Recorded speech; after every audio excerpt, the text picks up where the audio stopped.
Try now. 1, 2. Okay. Yay. God, it's a long time since I've used a microphone. I feel like breaking into song. My name is Arthur Mason. Not short. I'm a college professor at NTNU, and I'm the chair of this session, Assembling the Valuable and Vulnerable North, Part 1. There's going to be this session, and then tomorrow we're going to extend it at 11 until 12:30. I'm just going to make a few brief comments. We're running a little over time. And then I'll just get underway. Just a few sort of housekeeping issues. The talks are going to be 8 minutes, I guess. 8 minutes, keep it, if you even can shave a few seconds off it, we might have an opportunity to have some exchange and questions. So 8-minute talks and 2-minute discussion. And yeah, Assembling the Valuable and Vulnerable North, we have a wonderful keynote speech. Gustav Lind, who's Secretary General for World Wildlife Federation in Sweden, is going to start us off, sort of lay out some of the themes that we'll take up. And then we'll just go rapidly through the talks, and you could just come up and introduce yourself. I can sort of make a comment who you are, but we need to move pretty rapidly. Okay, so Gustav, you have the floor. I hope I have my 20 minutes and not 8 minutes. You have your 20 minutes. Thank you.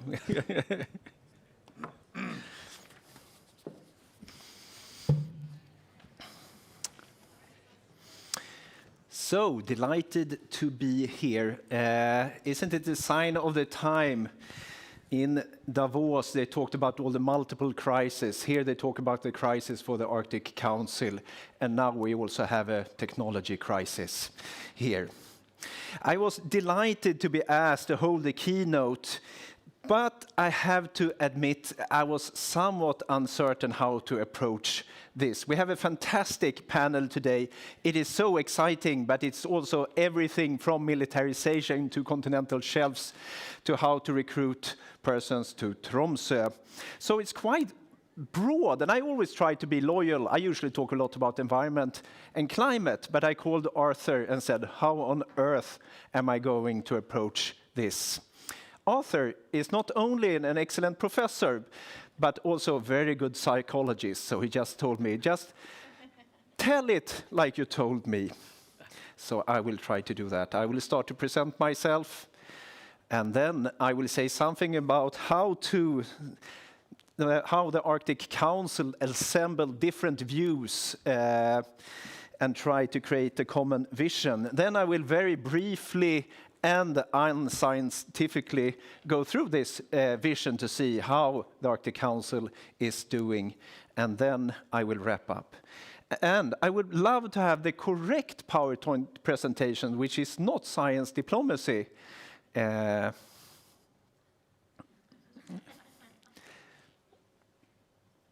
I'll just wait here a little bit. Let's see.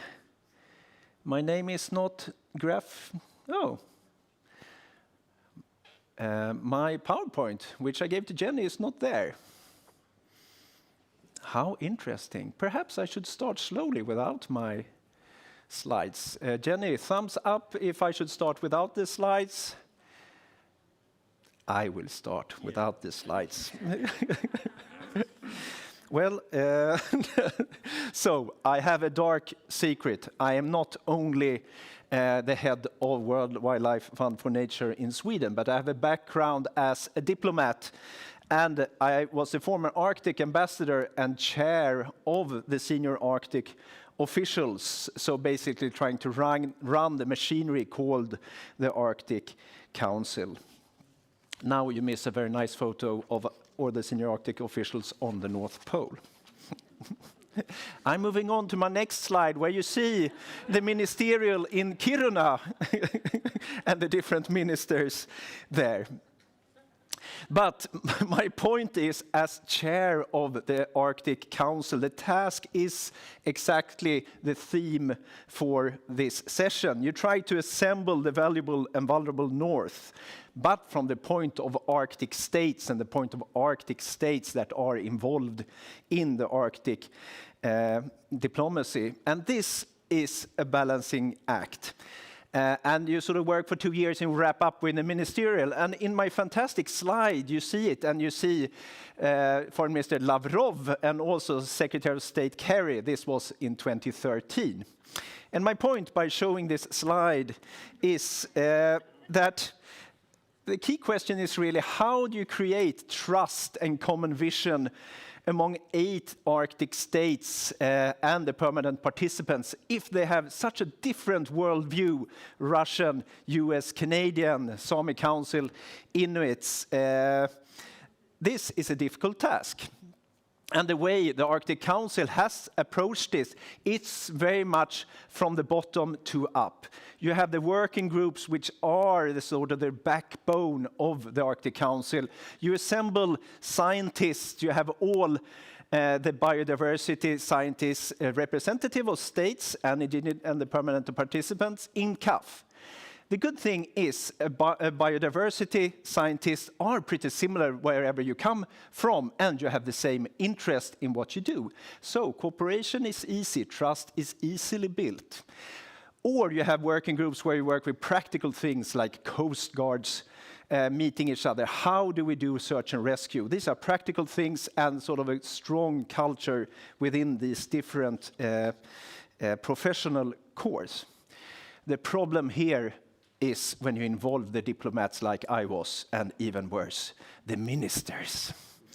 Things suddenly gets very risky when you involve high politics in the sort of pragmatic and scientific world of the Arctic Council. But you manage to keep always the ministers being very pragmatic about the issues decided in the working groups, and then with some abstract language. And this was sort of the first 5 to 10 years. But then the Arctic states wanted more. We need to do more real things. And you started to work more practically on, still the wrong presentation, working more practically, agreeing on legal agreements on search and rescue, oil spill, and such. So another step was taken, but still you maintained the trust. But when we came in, oh, very good. Here we are. Oh, it's not on your screens, only on mine. It is? Perfect. Here you see, create trust among these guys. And here we are. So, when at the stage where I worked with the Arctic Council, the states wanted to go even further from sort of working group from not only legal agreements, but to create a common view, a little bit like the theme here, and that's why I picked to look back to it. And it was decided in 2013 at the ministerial in Kiruna, which you saw. So it's called the Kiruna Vision for the Arctic. And surprise, that was 10 years ago. So I thought a good idea to start off a very broad session was to sort of very briefly go through this. First, you can see the headlines, and this is a little bit where the Arctic states in the Arctic Council are interested of. And the preamble also clearly sets out the theory of Arctic exceptionalism, which we have heard now is under threat, and perhaps the Arctic is no longer unique or exceptional. But there was pride in 10 years ago that we have made this a unique international cooperation. And obviously this pride is very important to bring the different interests together. So if you look at the different parts, it begins talking about the peaceful Arctic. Good for my later speaker here, who will talk about militarization. And who is that? Perhaps online. The Arctic states sets out the preeminence of international law and law of the sea, and they state we are confident that there is no problem that we cannot solve together through our cooperative relationships on the basis of existing international law and good will. I would make a very cheap point that say that they didn't expect Ukraine. But I don't want to do that, but approach this seriously. The last 10 years, many positive things have happened in the relationship between the Arctic states, how they build this trust to maintain the peace, the trust between the parties. For example, the border dispute, the Hans Island dispute, is solved between Denmark and Canada. But I think even more important is that many of the risks that's always mentioned by policymakers and especially by journalists, you know, the struggle over Arctic resources, the shipping, and what to do with the North Pole. Conflicts over these have not emerged, and that has been a success in itself. But the threat to the peaceful Arctic came from outside the Arctic, and despite all the good work in the Arctic being down, the tension are as high as they've been since the Arctic Council was founded, and perhaps earlier than that. So you can't say the vision is fulfilled, but there are external reasons to that. The second chapter was on the Arctic home, talking about the well-being of those living in the Arctic is fundamental, and it especially sets out the responsibility of states, including, quote, creating conditions for the preservation and development of social structures, cultural traditions, languages, and the means of subsistence, end quote.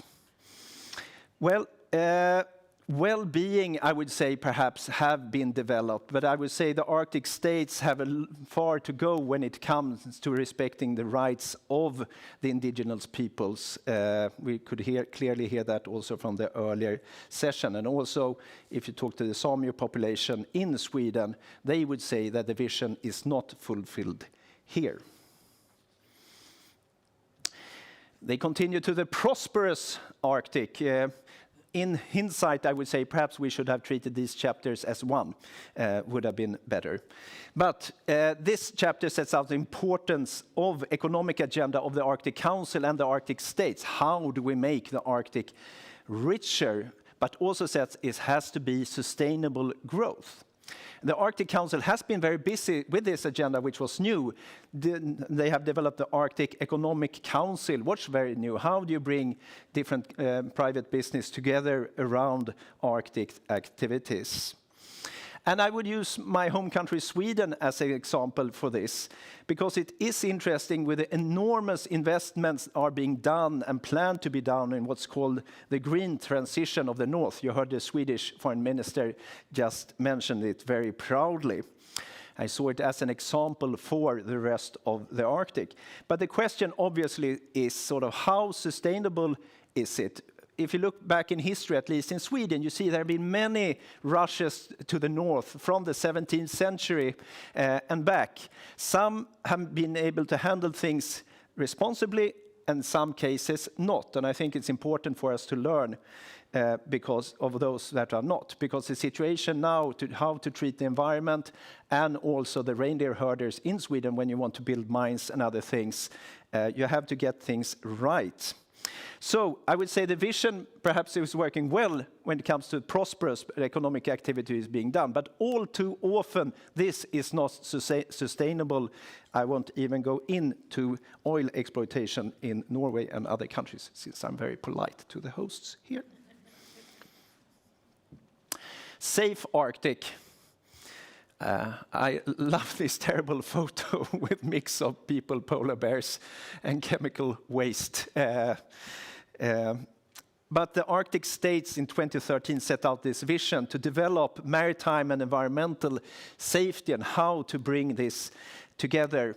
And the Arctic Council has done a lot on this agenda with these treaties on cooperation on search and rescue, oil spill.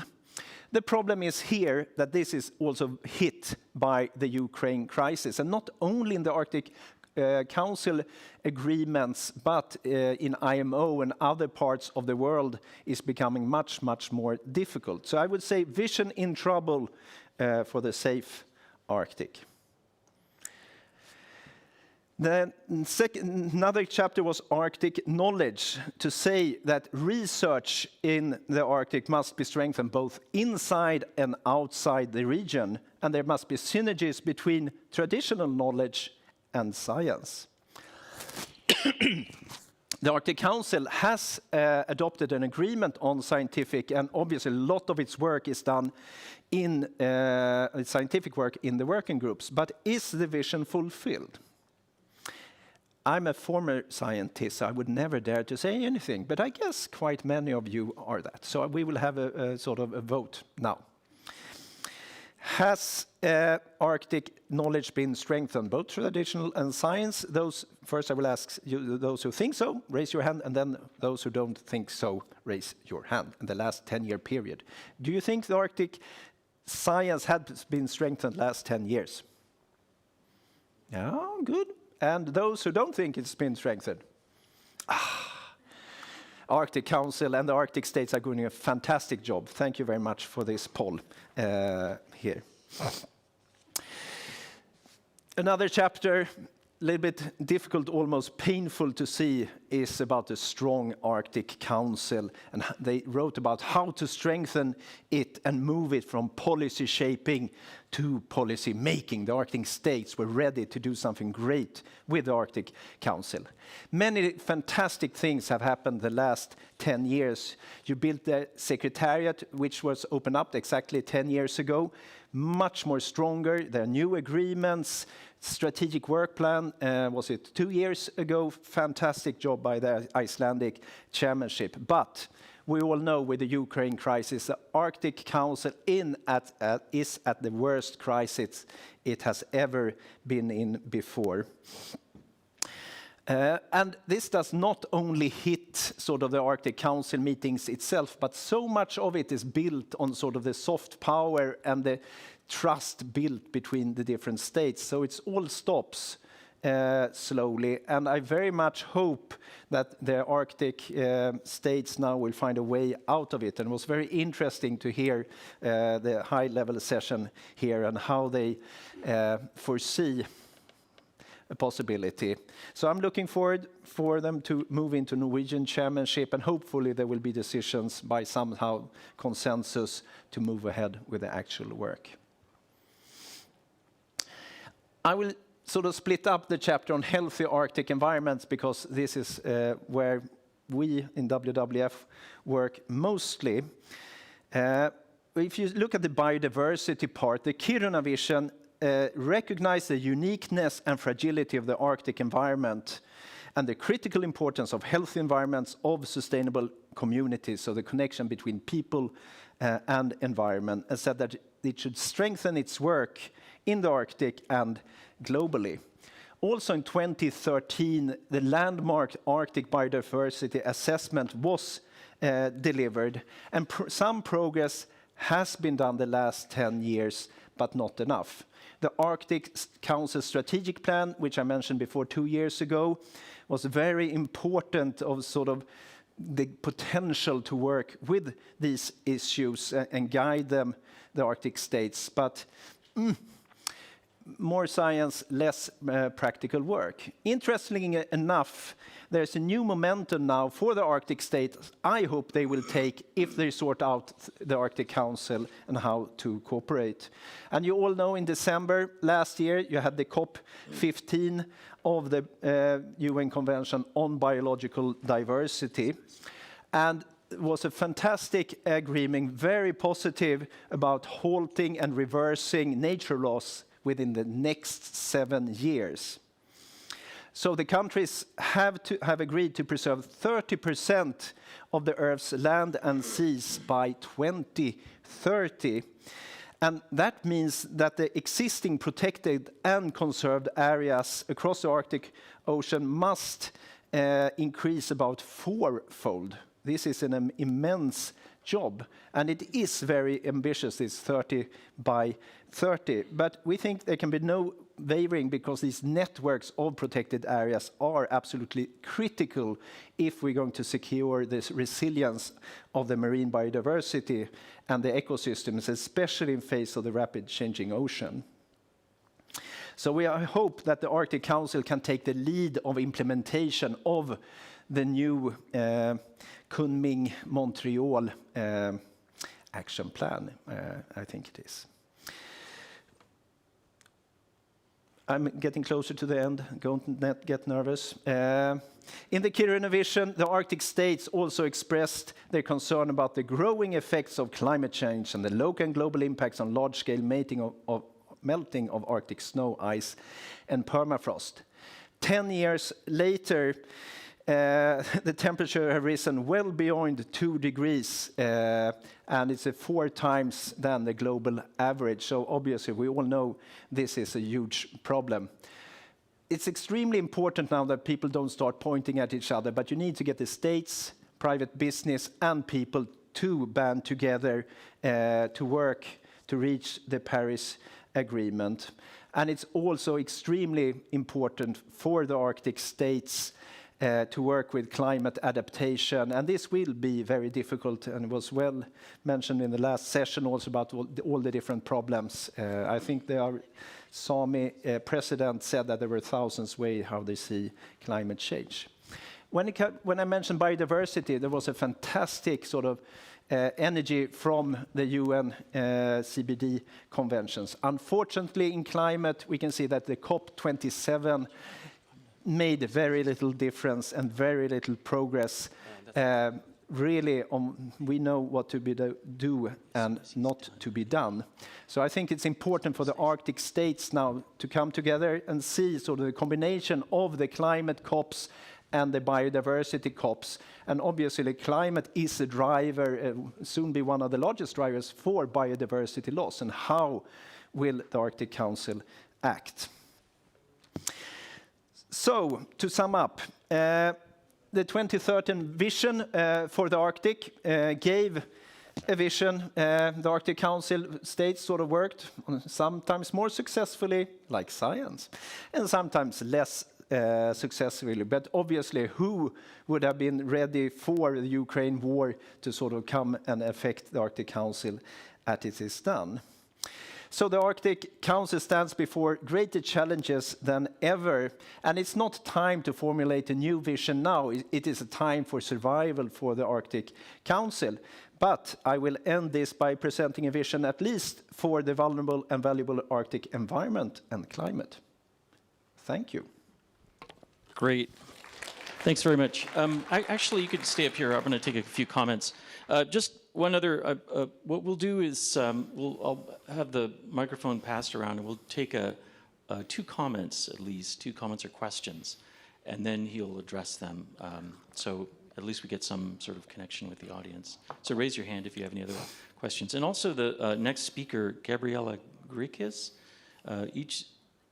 oh, they're online. Okay, so they'll be online. So any of the speakers should come up and connect with me so we can sort of set you up with another microphone. Now, just my first, I want to make one comment. He's provided us with a lot of information, and we'll probably wake up in the middle of the night, just distilling it with some comment. But you could see one of the things that definitely comes out is this strange idea that the Arctic is this sort of easily malleable place and space for all kinds of visions, 30-year plans, 5-year plans, and so it's a very, one of the few sort of regions around the globe in which people tend to map all kinds of, feel very comfortable talking about visionary and imaginary futures. But let's now, let's take a few comments or questions from the audience. We want to be committed to getting some contributions. Yeah. And just make your comment, and then we'll have a second comment and second question. So who's second? I just had a quick comment. Actually, Gustav, you tricked us because I thought you were going to ask 2 questions around Arctic knowledge. The first being Arctic science, and then traditional knowledge as a second. Yeah, traditional knowledge, or that co-production. We can do that now. Yeah, maybe the co-production of knowledge, because I would have maybe changed what I did with my hand instead of putting it up. So if we poll traditional knowledge, has the Arctic states and Arctic Council supported and increased traditional knowledge about the Arctic the last 10 years? Those in favor raise their hand first, and I will ask those against. Those in favor raise their hand. And co-production, I think, is important. Okay, and co-production. You make it this 2 side. And all who say no raise their hand. I would say needs more work. And the rest of you are uncertain. Here, the Arctic Council do not does not come out very well, and that is obviously very interesting too. Vision not met. Any other reactions or comments? Okay, let's move on. So we have a combination. Oh, do you have a? Did you want to? Yeah. Okay.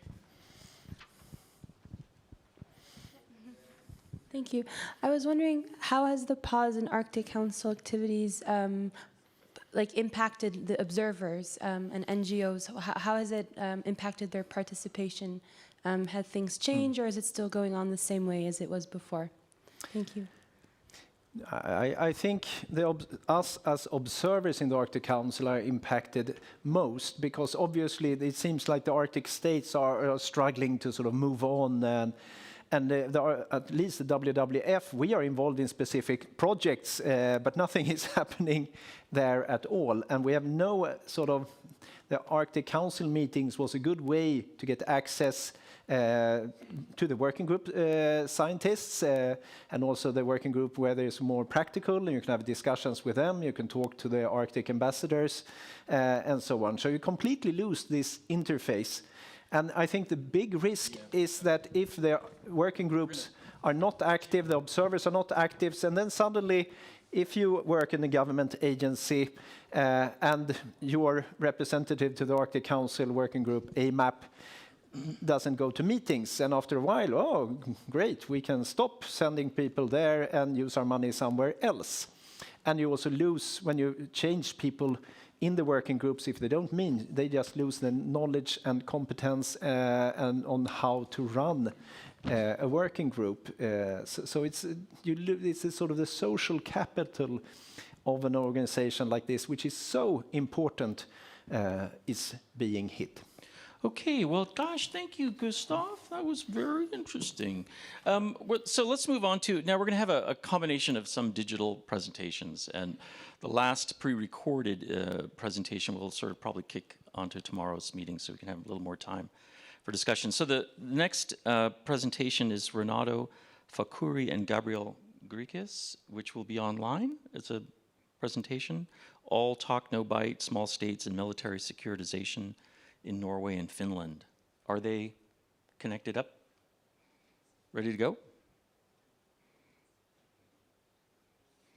And we might... Ready to go. Okay, excellent.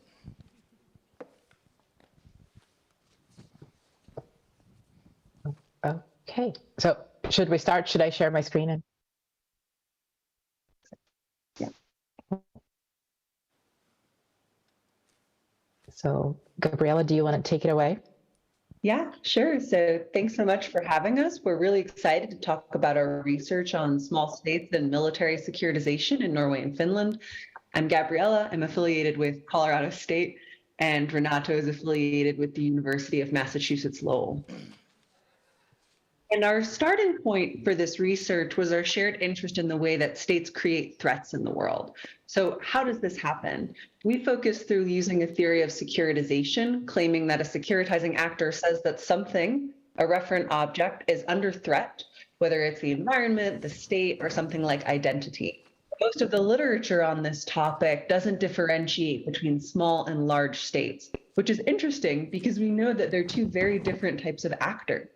So it led us to ask the question, how are small and large states different in the way that they securitize threats?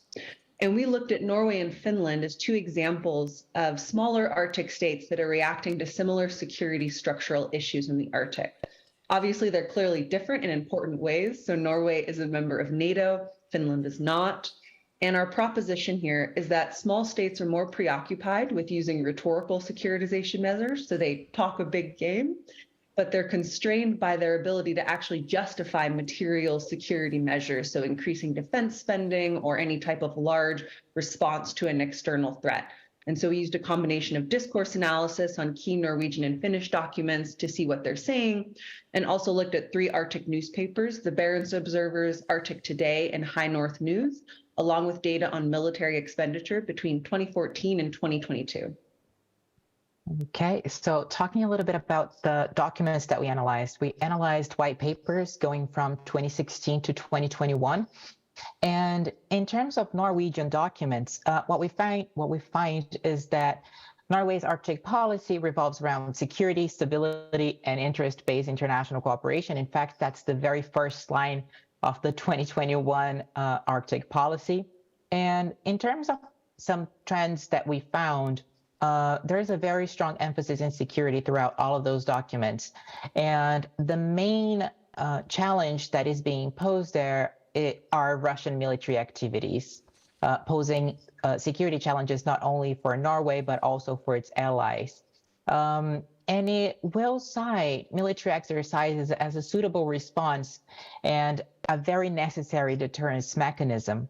But one thing that was very interesting in those documents is that while Russia is framed as a threat, China is not. In fact, when talking about China, there's a very strong focus on establishing economic partnerships and sharing projects, and also Norway supporting Chinese claims to be in the negotiating table for Arctic affairs. So then we said, how do some of those trends line up in what we're seeing in newspaper documents and in military expenditures? And so interestingly, so this data is from SIPRI. We can see here that both Norway's military expenditure as a share of its GDP, as well as a share of its government spending, isn't really changing that much from 2014 to 2021. So the data is not released yet for 2022. Obviously, we're constrained by that. But it's just really not a huge change, which just goes to show that perhaps there's not a real material change in how Norway is actually acting in a security capacity.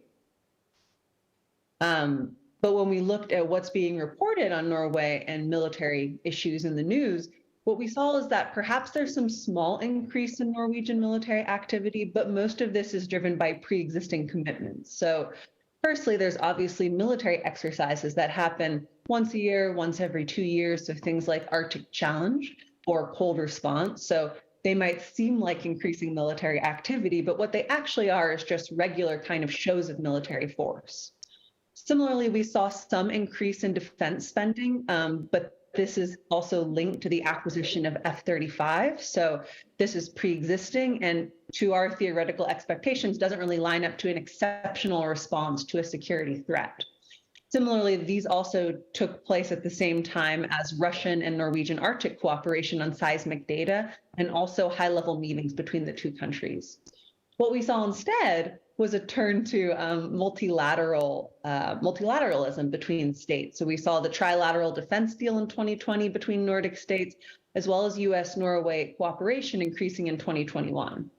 Obviously, in the wake of the Ukraine crisis in 2022, we saw a huge shift in how Norway behaves in the Arctic. So not only did Norway halt all regional Arctic cooperation with Russia, they also increased spending by 3.5 billion Norwegian krone, which is a response to the immediate shift in perceiving Russia as a real threat.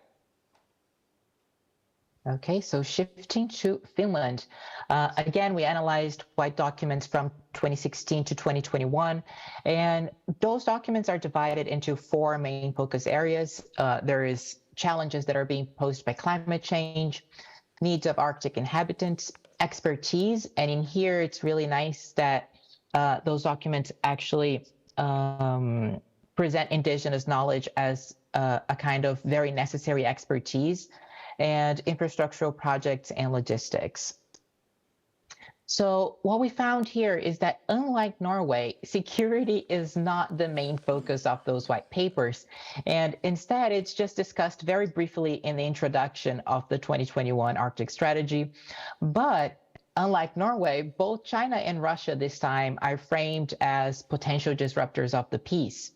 But the security dynamics that we've seen, they are framed as a consequence of climate change and not exactly, they're being caused by these state-centric security dynamics. And so similarly, we were looking at how this was reflected in the material world. Up until 2019, there wasn't really a huge shift in how Finland also kind of expended military resources. There is, as you can see, a pretty large shift in 2020, but we'll explain that in the next slide. So again, what we saw is that there was pre-existing military exercises sort of across this time period. So, Cold Response, Arctic Challenge, Trident Juncture, where Finland, not a member, but definitely has an agreement where they take kind of partial part in this game. There's also the fact that Finland is considered a high military spender in the Nordics, and this, at least according to the literature, has a lot to do with historical memory, particularly given Finlandization. But what we did see in 2020, which was a big change here, was again the acquisition of F-35s. And this was across a really long time period, so starting in around the late 2000s, 2015, where this process sort of began, but it was again not really focused on responding to a concrete threat such as Russia. As Renato talked about, Russia isn't painted as a big threat in these documents, but instead it's a really longer response to military modernization. Instead, what we saw was increasing cooperation with NORDEFCO, kind of increasing bilateral and multilateral cooperation across the Nordic states. And obviously, in the wake of the crisis in Ukraine, a very direct shift here with its application to NATO, and as well as the proposal of joint defense control amongst the Nordic countries. And so what we found was interesting here is that although Finland and Norway have very different structural conditions, so Norway a member of NATO, Finland not, both really saw this turn to multilateral cooperation across the 2014 to 2022 timeline. And we saw an increase in calls for defense cooperation agreements, both between two states bilaterally and multilaterally. We did see some increasing military expenditures that Norway was doing, but this is largely attributed to F-35s as well as military exercises. In Finland, we didn't really see a lot of increase apart from the one-time buy of F-35s. And we attribute this largely to thinking about historical memory and the way that Finland is often placed within the Nordic countries and Europe, largely as a result of the Cold War and its relationship with the USSR. And what we again kind of focus on here is that we're seeing rhetorical moves by both states, but they don't translate in either case to substantial military change unless there's a concrete threat, such as the crisis in Ukraine. Okay, Gabriella, Renato, maybe just give us the last sentence because we're out of time. We're going to ask you a few questions and then we're going to move on. One sentence conclusion, or we can just start with questions. Yeah, I think we can start with questions. Okay, Yeah, good. it was just So we're going to have an overall takeaway, the last slide. Some two comments and questions. I have one question for you guys as we wait for the next. Is Pauline Pick, can you come up? Well, and so one of the questions I have is, it's great that you guys provide us a lot of information. We're here listening to it for the first time. Maybe you can remind us, you have it, your overall takeaway here, maybe you can remind us what the importance of this particular presentation is to us. And specifically, my concern is what weight do you provide on the concept of discourse? I mean, the whole concept of Ulrich Beck's Risk Society back in 1992 is to dismantle the idea that discourse has any effective means other than minimalizing the risks that we're all exposed to. So, I mean, it's a little curious to me that you guys invest this amount of sort of affect to the discourse. So maybe sort of tell us what we should understand from this and why you think the discourse in this particular method is an effective way to understand what's unfolding with us. And I'll take some questions, 2 comments and questions. All right. Gabriella, do you want to start? Sure.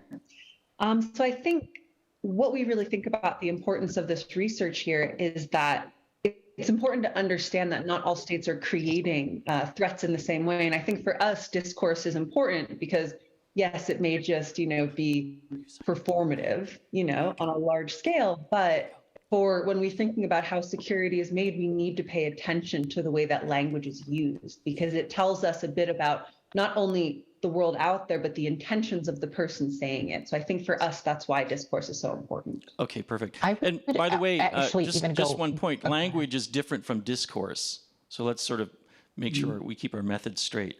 We need to go to the next speaker. Why don't we have, it's Pauline Pick? Yeah, with science diplomacy and the resolution of continental shelf contentions, potential for Arctic region. I'm not sure. Yeah, it's working. So hello, everyone. My name is Pauline Pick. I'm a postdoc at Université Laval, and I work on governance processes and power structures in the Global Commons. But I'm here to talk to you about a side project that I have. and where I work with Mathieu Landriot and Frédéric Lasserre about continental shelves. And yes, so just very quickly to make sure that everyone knows what I'm talking about and to make sure that everyone's on the same page, I just wanted to go back on the basics of UNCLOS. So UNCLOS, as you all probably know, is the United Nations Convention for the Law of the Sea, and it was signed in Montego Bay in 1982. And it's the main legal instruments that we have to regulate the maritime areas, and it's based on a zoning principle. And it all starts with the baseline. So the baseline is the most important line because all the zoning processes starts with this baseline. And it's basically, so the convention provides different way to set this baseline, but it's basically the line that is between the coast and the sea. And so up until 12 sea miles or 12 nautical miles, the coastal country, it's the territorial sea, so the coastal country has full sovereignty over this space and full economic rights on the water column, so on the fish resources, and on the seabed, so the mineral resources. Then up until 200 nautical miles, you have the EEZ, so the exclusive economic zone. And then in this zone, you have the coastal country has exclusive fishing rights, so on the water column, and exclusive rights to the mineral that are contained in the seabed. And then you have what is the extended continental shelf. So what I wanted to insist on is that the extended continental shelf, this zone, this is not an extension of the EEZ because the coastal country only has exclusive rights to the mineral resources that are part of the seabed, but the water column, it remains part of the high seas. So it's not an extension of the EEZ, and it's kind of a different setup. So how do you get an extended continental shelf? Because an extended continental shelf, so the EEZ, you have it by right because you're ratified UNCLOS, but the extended continental shelf is not a given, so you have to provide some evidence to get it. And the way to do it that is provided by the convention is that you have to set up some sort of a file with geomorphological proofs that you have to submit to the CLCS, so the Commission on the Limit of the Continental Shelf. And this commission will then give a recommendation based on the proof that you provided, and then it will either give a recommendation, and then you will have the possibility to claim an extended continental shelf. As of now, 93 claims have been submitted to the Commission, and that's 102 if you count the revised submission that have been requested by the Commission. And as you can see on this very small graph, I don't know why it's so small, 35 claims have been treated by the Commission, but 67 have yet to be treated. So that represents a very important backlog that might incentivize states to act in another way to get an extended continental shelf. And I will not have time to go over this. So what is the situation in the Arctic now? On this map, you have in black the borders that have been settled by bilateral agreements, and then you have the extended continental shelf claims in the striped colored areas. And as you can see, it all overlaps in the Arctic. So in the Arctic, you have overlapping claim from Greenland, so Denmark, Canada, and Russia. In green, you also have the supposed continental shelf that the US could claim if it was part of UNCLOS, but US is not part of UNCLOS, so this is why it's presented a bit differently on the map. So you have all these extended continental shelf, and on this map you have the latest claim by Russia, which, as you can see, extends all the way up to Canadian EEZ. However, you do not have the latest Canadian claim that was added this December in 2022, and Canada extended its claim as well on over the continental shelf. And as you can see from this map that is accepted from the Canadian addendum to the CLCS, now the claim also extends all the way up to the Russian EEZ. What I would like to stress at this point is that as of now, everything is going very peacefully in this process. So yes, there are overlapping claims, but it's all following the legal process that has been provisioned by UNCLOS, and everything is going well. When Russia put his addendum to extend its claim, when Canada extended its claim, there was no significant diplomatic reaction. However, what we wanted to know is how it could unfold. And kind of have some insight of how it could unfold, we decided to see on the latest boundary resolution that existed in the Arctic or close to the Arctic, and that is the Hans Island Agreement. So you probably all heard about this agreement that was signed in June, last June, and what we all talked about was the resolution of the last terrestrial boundary that was between Canada and Greenland over Hans Island. However, the agreement was actually contained actually 3 segments of boundary, which was this one in the Arctic Ocean, so Hans Island, and this very interesting one between the 2 continental shelves of Greenland and Canada. And so we wanted to reflect on this continental shelf boundary because in this case, they did not wait for the Commission on the limits of the continental shelf to weigh in with its recommendation. Instead, both states decided to negotiate in good faith based on scientific evidence, and based on this negotiation and the data that they have, they decided to negotiate and come up with this treaty which defined this border. So very quickly, because I have to conclude because my time is up, I would like just to make 3 last points that I would like take-home messages. First of all, obviously, this is not a perfect roadmap. We are not naive, and we don't believe that because this border was settled, then we have a perfect roadmap, and the case in the Arctic is going to be solved like that. However, it sets an interesting precedent for the Arctic continental shelf because it showcases the possible gains of investing diplomatic resources with like-minded nations. It is, therefore, an indication that like-minded states can negotiate and reach a settlement. And it underlies, ultimately, the importance of data sharing and transparent science, which is an issue, of course, in the Arctic.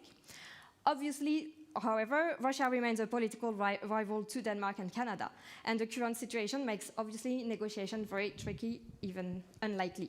But a portion of overlapping claims in the Arctic is between Denmark and Canada, so they might choose a similar route as the one they chose over Hans Island to negotiate in the Arctic, and that would be interesting. And as well, exploratory talks between the 2 partners for overlapping areas with Russia could pinpoint consensual areas, and they could therefore present a united front if negotiation with Russia becomes unavoidable. And my time is up. So, perfect. yes. Thank you, Abby. That was great. I'm sorry. That was the next speaker. Thank you, Pauline.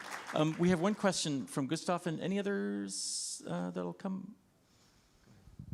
I'm just curious because the Continental Shelf Commission is understaffed and underfinanced, so they probably will have to work for is it 50 years to wrap everything? Is the rest of the world also? So my first question, have they been sort of staffed up and bigger budget? Because otherwise people just won't wait. And then I wonder if you could say a little bit how far the Lomonosov Ridge North Pole discussions went before. I guess nothing is happening right now, but do you have any indications on results, or did they meet, or what happened on this one? You sort of wrapped up there. The flag that was planted on no. Not the flag, the discussions between Russia, Canada, and Denmark, which I guess are going on there. Yeah, regarding the staff of the Commission, I don't know, but to my knowledge, there was no increase in either budget or personnel, so I don't think so. And regarding the question about the North Pole and this overlapping claims, I think when Canada published his addendum on the website, it said, and we don't have any more details than that regular talks were held with Russia over these matters. But this is all the information that I have, regular talks. So I'll let you judge of what this means. Hi, my name is Olivia Lazard. I work for Carnegie Europe, and I'm particularly focused on the geopolitics of mining around critical minerals.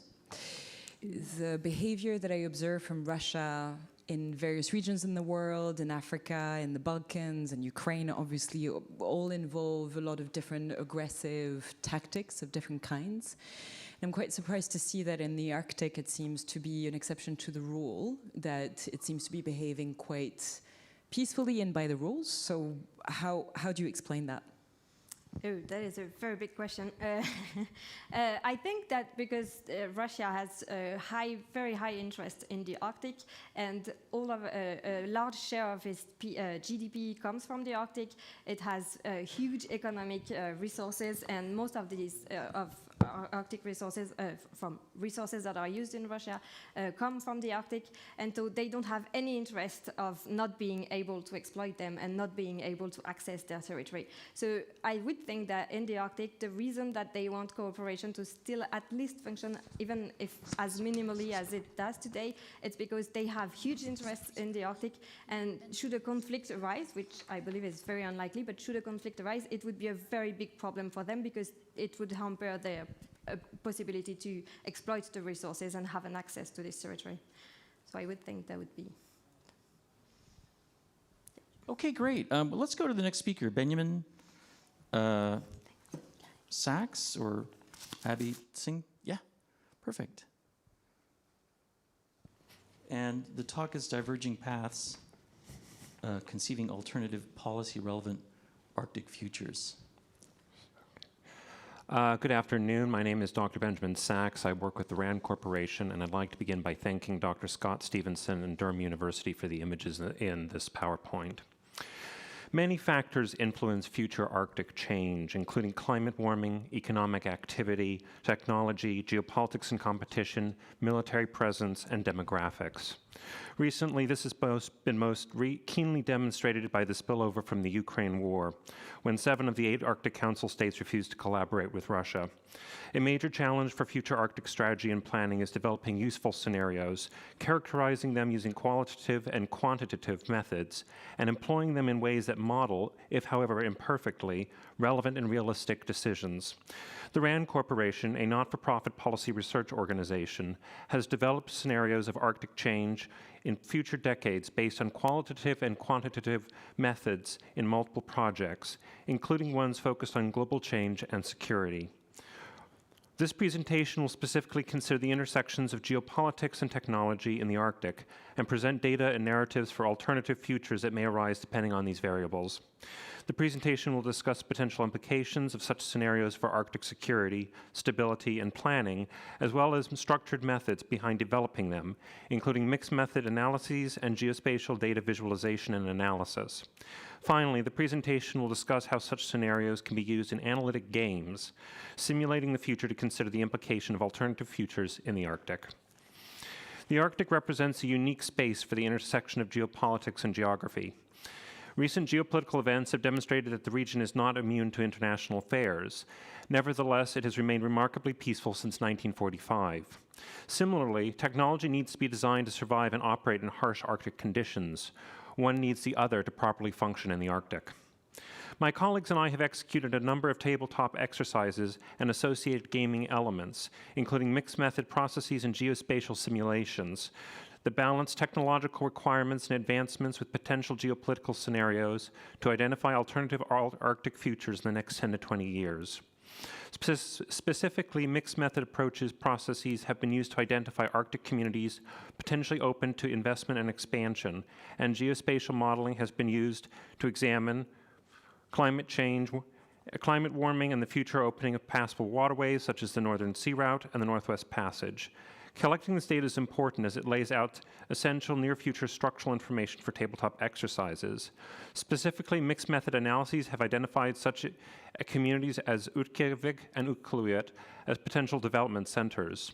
Geospatial visualization has highlighted climate-driven changes to Arctic access, shifting global involvement in the Arctic, the increasing potential for communication or airspace disruption, an accident in the Arctic's extreme environment, and even how mineral deposits could determine Greenland's future.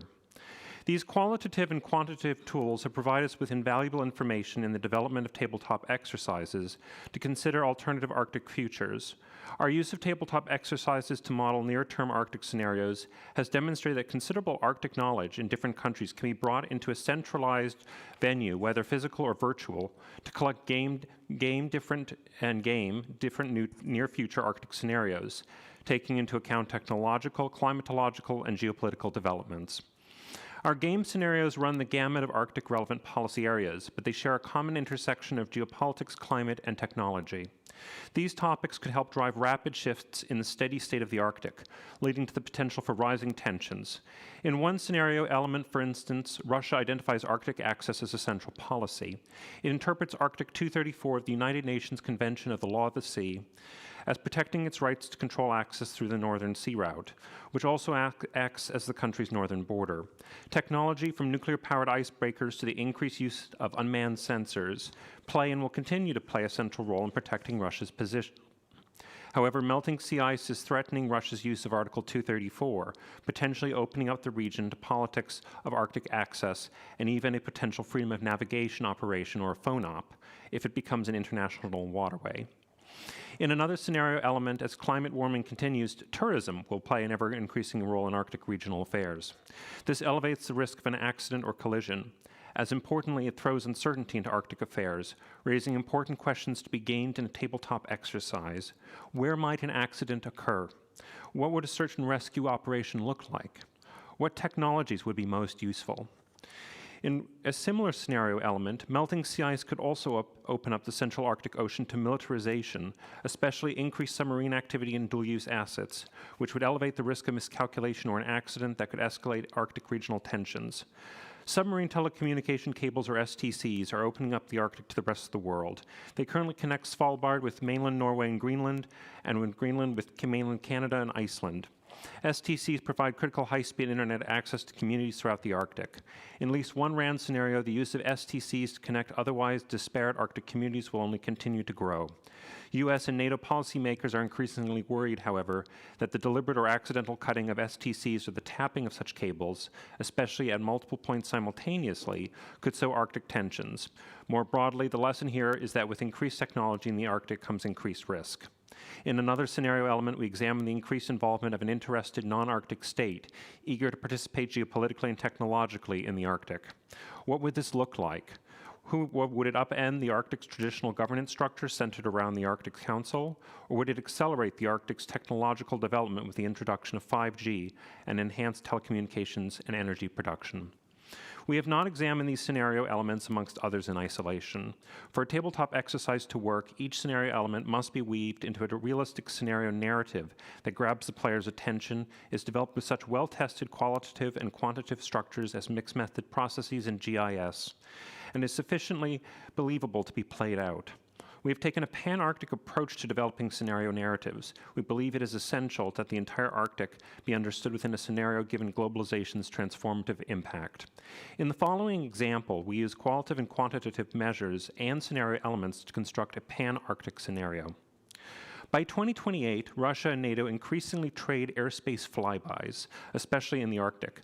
High-frequency radio communications and space-based navigation experience periodic interference, which scientists suggest is most likely due to unusually frequent severe geomagnetic storms. Among other issues, these communication and navigation problems may have played a role in a commercial airline accident over the Arctic, and then the subsequent slow rescue attempt. Countries blame each other for bungling the rescue response, leading to questions about whether there's an emerging security void in the region. Some indigenous communities complain that much-needed resources for search and rescue along the coast are being diverted towards the prevention and mitigation of incidents further out to sea. The accident also serves as a justification for periodically limiting civilian airline flights over the region, which then becomes a mechanism for applying pressure in tense geostrategic times. The Arctic Council has also found itself increasingly besieged with a challenging diplomatic situation. Norway, Sweden, Finland, and Iceland are leading the global charge on emission reductions and accuse other Arctic Council stakeholders, including such observers as Japan and China, of failing to do their part in this. The UN Security Council calls for an emergency meeting in 2030 to address the rapidly deteriorating situation in the Arctic after a military aircraft collision in the Bering Strait. After playing through this scenario, participants were asked to undertake gap prioritization analysis, an in-house developed method of mitigating risk before it spirals out of control. Specifically, they were asked to identify 5 ways that the crisis scenario could have been prevented or de-escalated. That is one effective way we have used scenario narrative and tabletop exercises to game and identify both potential escalatory events and preventative measures in Arctic geopolitics. Thank you. Thank you. That was great. Just any questions or comments? While we're looking around, I wanted to ask you, when you're talking about scenarios, can you just give us a sense of the method? Typically, when I look at energy scenarios, they're based on sort of steady states. Mm-hmm. So I'm curious about the relationship of steady states to disruption or disruptive potential in your sort of methods for creating these kinds of things. So when we're creating scenarios, we work first on scenario elements, which are based on historical fact and are also current trends. And then we build those scenarios in a pan-Arctic capacity. Perfect. Yep. Hi. Thank you very much. My name is Emily. I'm also a PhD student in geography, and I was very interested in your mixed methods. Could you elaborate a bit more about which methods in qualitative and quantitative? Yes, so we've used a mixture over the years. We've used geospatial visualization and analysis, so geographic information systems. We use semi-structured interviews. We use Delphi methods.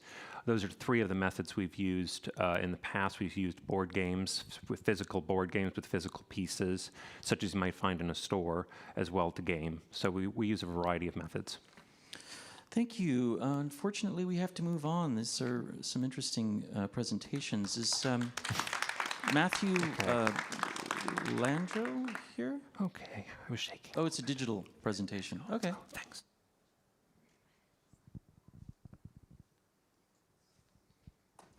Thank you very much. I'm glad to present today a research project that I did with colleagues. Just going to share the screen here. There we go. So the project is done with colleague Greg Polzer, Gabrielle Lafortune, and Jean-François Savard here in Canada, also funded by Ministry of National Defense of Canada. So the project is focused on disinformation. So what's the level of disinformation? What's the nature of disinformation on Twitter about the Arctic region? There's already a database in place that we implemented to carry on research and to develop analysis and make it available. For my talk today, what you'll see today, it comes from scraping we did on Twitter, but manual coding as well, where we took the top 500 most retweeted tweets every month from May 2021 to August 2022.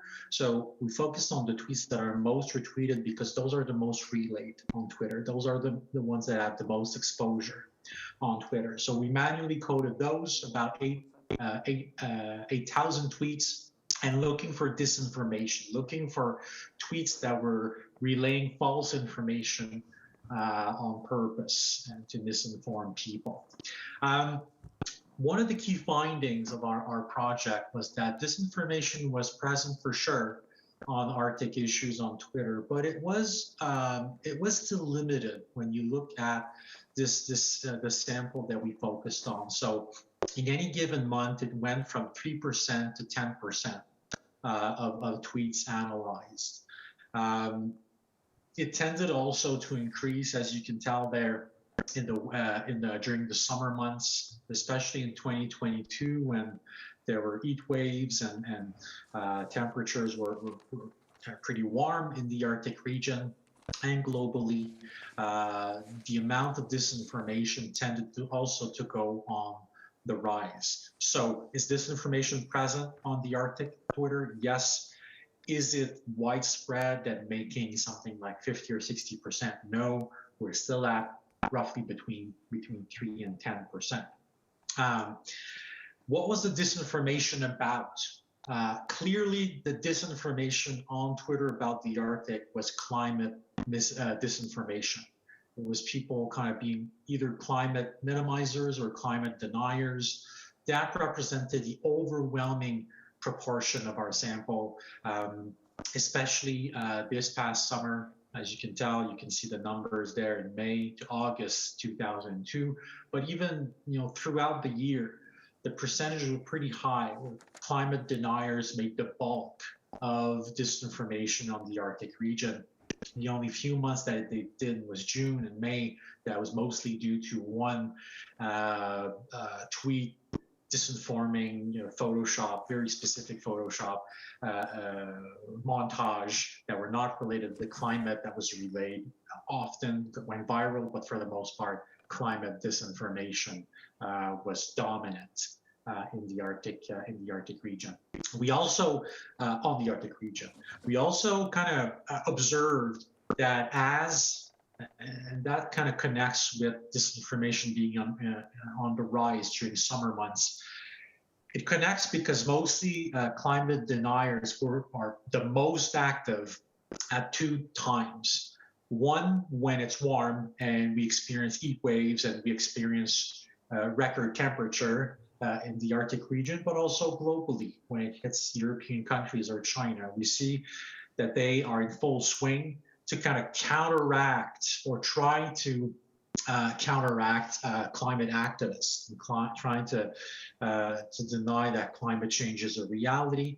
So at that time, but also at the key salient time, for example, when the IPCC, the Intergovernmental Panel on Climate Change, meet, or when climate change negotiations are on, you also see climate deniers being more active to counteract coverage given to climate change activists or climate change scientists. What type of disinformation was at play on the Arctic region, especially on the climate, only focusing on climate disinformation? As you can tell, many different strategy, but the most popular strategy was just to sow doubt on the reality of climate change. The most often seen was just anecdotal evidence, cherry-picking data.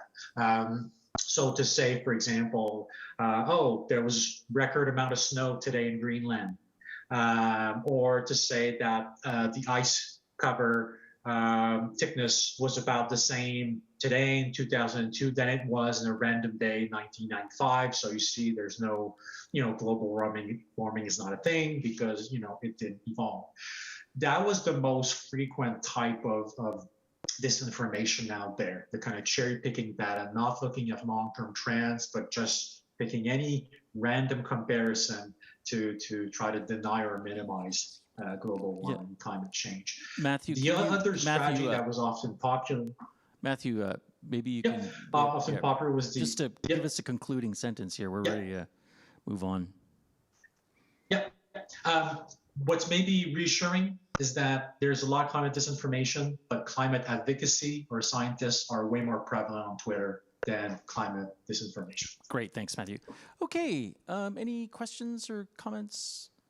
Oh, we have another one. Okay, so we have another question coming up, and while I'm bringing it, I want to ask you, Matthew, can you just give us a concise definition of what you consider disinformation? What's the structure of that term? So spreading false information with the intent of misleading or misinforming, in contrast to misinformation, which without the intent. Thank you, Matthew. Olivier Lazard from Carnegie Europe. Did you, in your methodology, attribute the sources of disinformation? Not so far. It's something that we're working on, the network analysis and the accounts that are most active. We're in the process of making these analyses. Great, wonderful, thank you. Okay, let's move on. We have, who's next here? Dr. Who? Ika. What is your name, though? Ilkka. Oh, Ilkka. Okay, great. And the title of your talk is Defining Shared Arctic Values, a Novel Inclusive Way of Observing the Arctic. Wonderful. Thank you. Sorry, I'm not Doctor Who, I'm someone else. But, So, Ilkka Matara from Svalbard Integrated Arctic Earth Observing System, or SIOS for short. And I'll be talking about work that we've been doing as part of this project called Arctic Passion. And this is my team here. Shout out to all of them. First of all, what is a shared Arctic variable? So, this is a bit of a complex concept, so it's maybe easiest to explain with an example. So if we take sea ice as a theme for defining an observable based on, so we have different information needs from users, we have scientists who are studying processes in the Arctic, then we have local and regional governments who are potentially interested in, for example, the length of an ice season in a harbor. And then we have indigenous communities whose lives can be severely affected by changes in the sea ice conditions. And on the other hand, we have different observers and knowledge producers. Here we have also community-based monitoring, scientists again, and operational agencies such as shipping, industry producing and operating in there and gathering knowledge. And then we have indigenous experts who are also producing their knowledge. And so basically, one of the problems is that these different people and communities don't necessarily talk to each other or even know of each other. So the central idea of this work is to bring them around the same table in the form of expert panels and identify observables that will serve all of them in the best possible way. So why do we need this? They will allow for including information needs and ways to observe the Arctic that are not routinely included. And they'll help identify the most impactful processes that serve needs on multiple sectors and levels, help characterize critical aspects of the Arctic, and also provide guidance for something called the PAN-AOSS, which is a Pan-Arctic Observing System of Systems, which is a central output of Arctic Passion, which I'll get to next. So Arctic Passion is not a tropical fruit away from home, or this, but it's a European Commission Horizon 2020 program over 4 years, started in summer 21, short for Towards a Pan-Arctic Observing System of Systems to serve societal needs. And it aims, there's a lot of objectives, as you can imagine, with a project with such a big scope. But yeah, some of the relevant objectives for this project and this work are to co-create a coherent, integrated and sustainable Pan-Arctic Observing System of Systems and meaningful collaboration with Arctic communities, indigenous peoples and organizations, expanding monitoring capabilities, also through the broad inclusion of indigenous knowledge and local knowledge, and developing something called the pilot services to support emergency preparedness, food security, and responses to climate. Yeah, I'll skip over some parts of this just to keep it the pace. But so we'll be setting up expert panels of up to 12 people from these different groups that I mentioned in order to assess potential impacts of a certain theme, what to observe around a certain theme, and also what are going to be the requirement commitments for observations. This will include experts on the previously mentioned people, and in the end we'll have SAV proposals or shared Arctic variables proposals submitted for review by the end of 24. And then some recent developments within each of these. We have identified 3 different themes to develop the shared Arctic variables on in Arctic Passion. First of them is wildfires. This is due to there being a dramatic increase in frequency and intensity of extreme wildfire events in the Arctic over the past few years. And so for this work, we decided to focus on different regions, for partially due to the easier logistics of organizing meetings in a certain region, but also because of the questions are kind of more related or relevant for certain regions than necessarily globally. And the idea is to then combine these regional expert panels later on in a more global setting and look at the bigger picture. And so there's been the first expert panel meeting on wildfire has already taken place last year, and the North American one is being set up at the moment with the initial contacts being identified. And there's a link with a pilot service that's also developed as part of the project called the Integrated Fire Risk Management. Second part is related to permafrost, and this slide here is just to kind of highlight the reasoning for this topic and theme. So there's significant changes expected in the permafrost coverage by 2050, according to the RCP, or the Representative Concentration Pathway 4.5, with up to 3/4 of the settlements kind of moving from being on permafrost to being on thawed permafrost. And there's significant impacts also on railways and industrial areas with potential for hazard identified for all of these. But yeah, so for SAVs, we have had the first panel meeting as part of the Arctic Circle assembly last year.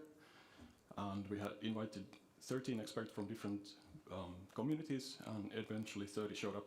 So it was great to see that there was actually quite a lot of interest in this theme. But we heard from perspectives from the Tuktoyaktuk community, which is in the Northwest Territories in Canada, Longyearbyen local government, and then experts on health impacts of permafrost melting and thawing, and a couple of other scientific presentations, and our pilot service in the project, which is called the Pan-Arctic Requirements-Driven Permafrost Service. And the third theme is a bit behind the two, but it's also in progress, and please get in touch if you want to hear more about this. I'll save some time with this. And this is linked with our pilot service 6, improving safety for shipping in the polar seas. And so, just to finish on this, the shared Arctic variables, the idea is that the Pan-Arctic Observing System of Systems will operate beyond the project timeline, and the shared Arctic variables will have a key role in guiding its development. And the expert panels will, one of their tasks is to identify stewards for the SAVs. Thank you. Thank you very much. This is very interesting. Okay, so do we have any comments? I actually do have a question for you. Is it Dr. Matero or? Yeah. Yeah. So, I mean, in these, when I was looking at these entire talks, I was like, what is going, but actually when you think about it, there's really a reflexive knowledge process in all of these that are connecting these talks together. I mean, we're talking about Twitter, discourse, scenarios, emerging science around sort of marine landscapes. And you're basically one of the first talks that seems to think talking to people seems still to be a good idea, I guess. You know, can you tell us a little bit about why you think that that is sort of an important contribution to these sort of reflexive knowledge environments that we're creating on the Arctic? I think it's been widely acknowledged that there's like a lot of voices that haven't been heard when making plans on how to observe different phenomena in the Arctic. So this is mainly to address this point, I would say. Great. Any other comments or questions? Okay, so we have one final speaker in this session, Ms. Rita Stobbs. Yeah, and it's highly skilled labor migrants and decision-making basis for accepting a job offer in Tromsø. Yes. Hi, my name is Rita Stobbs, and I'm from Stavanger on the southwest coast of Norway. And 6 months ago, I moved home to Stavanger after having spent the last 6 years living in Tromsø.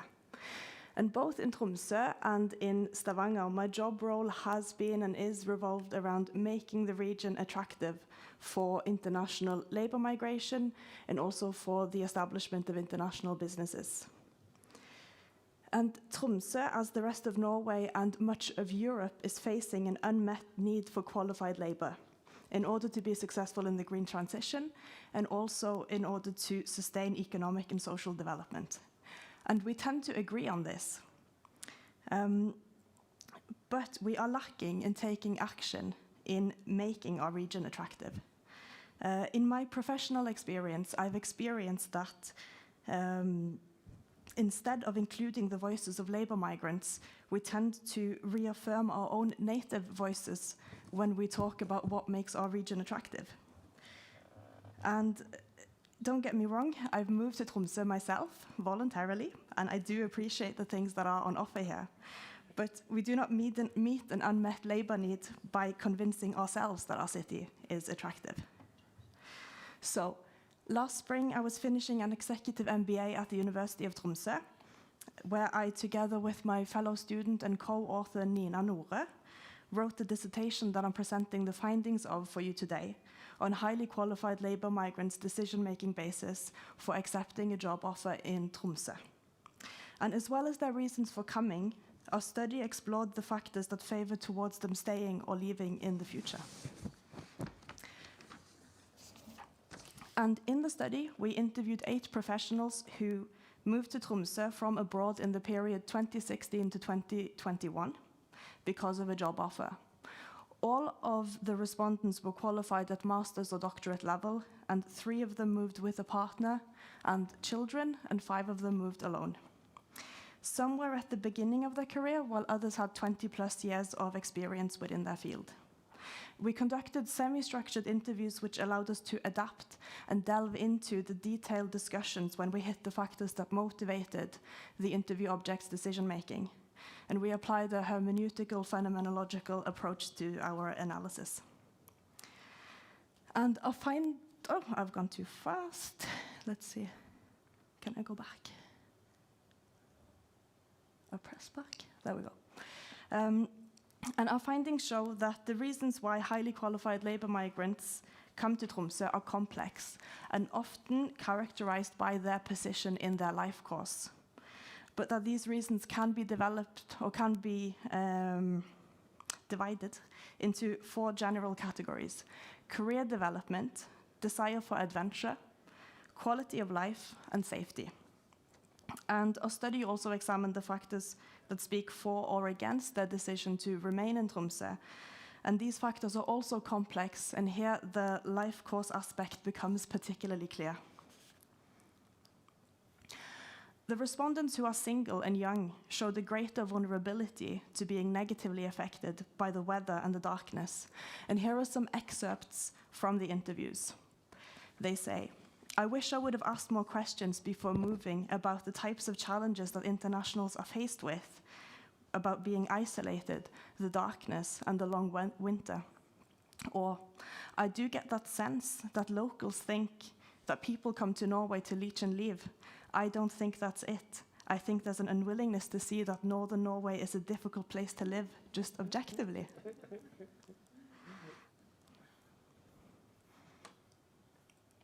And these same respondents displayed a bigger need to establish social networks locally and to achieve certain accomplishments in order to belong.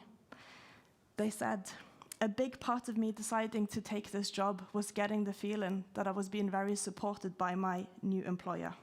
Or, "There is very little workplace solidarity or after-work social life. Most of my friends are not Norwegians, they are other international people." Or, "Newcomers have a difficult time making local connections. They are basically forced to be among other newcomers. I've finally been invited to a Norwegian cabin. After 3.5 years of living here, I finally get to experience that." Or, "I would like to get a Norwegian passport. It's a stamp of approval. It says, yes, I made it." Or, as this respondent sums up so well, "There are those small things that could be facilitated by employers because they are a big actor in creating a social life. But I have found that working in Norway, that workplaces are incredibly antisocial. And that could be because I work in academia, which is also known to be incredibly antisocial, but it's different to what I've experienced in other locations. This is an extremely insular environment, and I think that employers can play a bigger role in making newcomers feel welcome. I think it will play an incredibly powerful role in retention and in actually forming meaningful connections to the place. This is the number one thing that this person wanted to say to the readers of this dissertation." And it's not all doom and gloom, because the young and single respondents, I'm missing a slide. The young and single respondents were drawn to Tromsø because it is the sense of adventure, the idea of it being quite exciting and exotic compared to the experiences they had before, and it being the Paris of the North, that every weekend felt like a holiday and that they were finding new things to do all the time.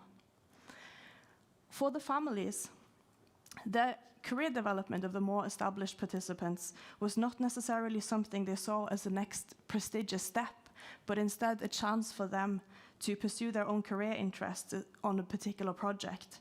They showed a clear focus on the best interests of the family, appreciating the freedom that children have to roam freely and explore. All the respondents who moved with a partner said that this partner is currently underemployed in Tromsø, and that their success on the career market will be a significant factor whether they stay or leave. Access to international education was also a very important point. As these say, we came to the conclusion that Norway as a country, Scandinavia with its welfare state, and Tromsø with the international school located so close to the university were the main deciding factors. Or that one of the biggest selling points was that the children could go to the international school. Also, the fact that Tromsø does not have an international high school meant that several respondents would consider leaving when their children become of high school age. The widespread skill shortage must make us realize that highly skilled labor migrants are sought after and can pick and choose between locations. And this means that we, as employers, public authorities, and community members, need to take responsibility and action if we want to create an environment where labour migrants wish to come and wish to stay. I'm just going to show you my last slide because there are a lot of great things happening in the ecosystem. So I've listed a few of those here for you to check out, both in attracting international labour, but also retention, especially of graduates to move home where they're from. And also here's a QR code to my LinkedIn profile if you wish to keep the discussion going. Thank you. Great, thank you. Okay, well, we're out of time, and what we'll do is, oh, we do have a question. Wait, let's have one question. Thank you. I really like this presentation. It matches the theme of this conference really well. But really quickly, you didn't mention wages. I mean, did that really not come up in your interviews, that if people saying things, well, if they would pay me more, then we'd stay? Not really. Because of this being such an egalitarian society, the people that I was talking to usually had to take a pay cut, but they still decided to come here. A bigger problem was access to housing, and if they're moving to a location where their partner cannot work, then they have to live on one income. For the younger respondents, especially postdoc candidates, they were saying that they were making more money here than other places. So there's a bit of both, but in general, the respondents did not get more money or more salary for living here, but a higher standard of living overall. Great. Okay, thank you very much. So just a few comments about tomorrow. So we'll continue our conversation tomorrow at 11, I believe, in a smaller venue that'll give us a chance to sort of connect a little bit more closely. I would like to, all the speakers, if I could just have a minute with you here to sort of organize tomorrow. And outside, right. And it's a real heroic effort on everybody to give us just such dense presentations in 8 minutes. So let's just have an applause for the entire panel. I thought that was really great. My apologies if I'm usually take 25 minutes to digest any of this stuff, looking over a coffee, so my apologies if I were rushing and whatnot. But I suggest that tomorrow, for those of you who attended today, that we begin with some kind of little panel discussion or some exchange about what we had here to then sort of continue on our conversation with the presentations tomorrow. Thank you. Thank you all for so much. Thank you. Sorry.